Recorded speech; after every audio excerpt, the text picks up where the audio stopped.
বিসমিল্লাহির রহমানির রহিম। আসসালামু আলাইকুম এভরিওয়ান। আমাকে অনেকে প্রশ্ন করে যে কিভাবে বাসায় একা একা প্র্যাকটিস করব। উত্তর, দুনিয়াতে কি টপিকসের অভাব আছে? 3 মাসের একটা রুটিন করুন। ডে 1 এ নিজের সম্পর্কে 5 মিনিট বলবেন। যখন আপনার স্পিকিংটা আপনার মোবাইলে রেকর্ড করবেন, প্রথমত আপনার মুখ দিয়ে কোনো কথাই বের হবে না, তাও বলতে হবে। ভুল হলেও সমস্যা নেই, আপনাকে ভুল থেকে শিখতে হবে।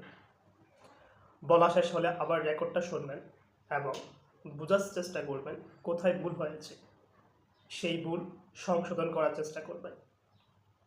অথবা আয়নার সামনে গিয়েও আপনি প্র্যাকটিস করুন।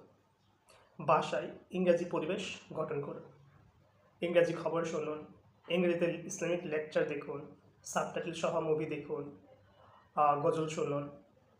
ইউটিউবে সাবটাইটেল সহ অনেক ছোটো ছোটো গল্প আছে, এগুলো শুনুন আর দেখুন।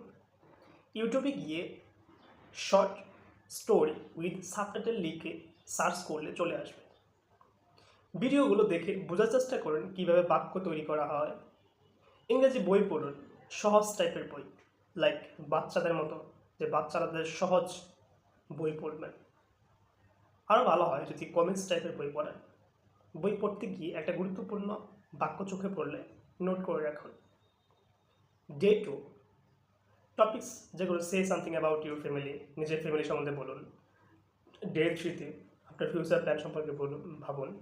এভাবে করে 10 মিনিট প্রতিনিয়ত প্র্যাকটিস করুন। ইনশাল্লাহ আপনার ইংলিশে অনেক ইমপ্রুভ চলে আসবে।